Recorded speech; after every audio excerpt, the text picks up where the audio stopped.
اب ذرا ایک بدچلن عورت کے مکر و فریب کا واقعہ بھی سن لیجیے۔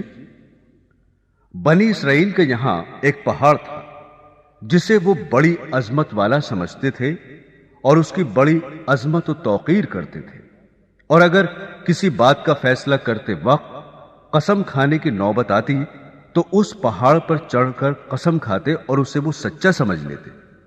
اس شہر میں ایک خوبصورت عورت تھی جس کا ایک نوجوان سے ناجائز تعلق ہو گیا۔ عورت نے اس کو اپنے مکان میں بلانا شروع کر دیا۔ شوہر کو شبہ پیدا ہو گیا۔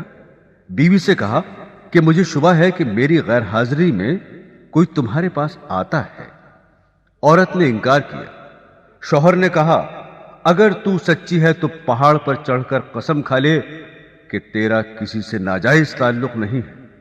عورت نے کہا ہاں، میں کل پہاڑ پر چل کر قسم کھانے کو تیار ہوں۔ ادھر اس نے اپنے آشنا سے کسی طرح چھپ کر یہ کہہ دیا کہ کل تم پہاڑ کے نیچے ایک گدھا لے کر کھڑے رہنا، میں اور میرا شوہر پہاڑ پر چڑھنے کے لیے وہاں آئیں گے، اور میں شوہر سے کہوں گی کہ پہاڑ پر چڑھتے ہوئے میں تھک جاؤں گی، اس بہانے تمہارا گدھا کرائے پر لے کر میں اس پر سوار ہو کر پہاڑ پر چڑھوں گی۔ تم گدھے والے کے بھیس میں وہاں موجود رہنا اور گدھے پر مجھے سوار کر کے میرے ساتھ ساتھ چلنا۔ چنانچہ جب دوسرے روز میاں بیوی پہاڑ پر چڑھنے کے لیے گھر سے نکلے اور چلتے چلتے پہاڑ کے پاس پہنچے تو وہاں اس کا آشنا گدھے والے کے بھیس میں گدھا لیے کھڑا ہوا تھا۔ عورت نے شوہر سے کہا چلتے چلتے میں تھک گئی ہوں، مجھے یہ گدھا کرائے پر سواری کے لیے دو۔ شوہر نے گدھے والے سے کرایہ مقرر کیا اور بیوی کو گدھے پر سوار کر کے تینوں پہاڑ پر چڑھنے لگے۔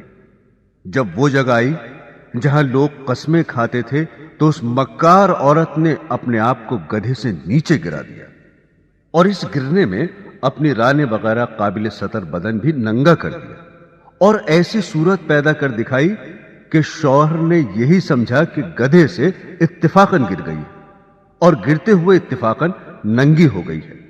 وہ جھٹ اٹھی اور اپنا لباس درست کر کے پہاڑ کی قسم کھانے والی جگہ پر کھڑی ہو کر کہنے لگی میں قسم کھاتی ہوں میرے ننگے بدن کو آج تک تمہارے سوا اور اس گدھے والے کے سوا اور کسی نے نہیں دیکھا۔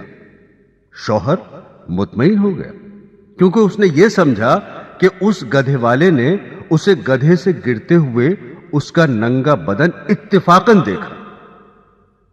تو دیکھا آپ نے، عورت جب مکر و فریب پر آ جائے تو ایسی چالاکیاں دکھا کر شوہر کو بے وقوف بنا دیتی ہے، لیکن یہ پتہ نہیں کہ آج یہ گناہ کسی مکر و فریب سے چھپا بھی لیا اور کسی کو پتہ بھی نہ چلا تو کل قیامت میں یہ بات نہیں چھپے گی، اس لیے کہ اللہ کو سب کچھ معلوم ہے۔ اللہ سے کوئی کام چھپا ہوا نہیں، دنیا والوں سے چھپ سکتا ہے لیکن اللہ تعالی سے نہیں چھپ سکتا، اور اللہ کے نبی صلی اللہ علیہ وسلم نے اس کا عذاب بتا دیا کہ ایسی عورت سینے کے بل جہنم کے اندر جلے گی۔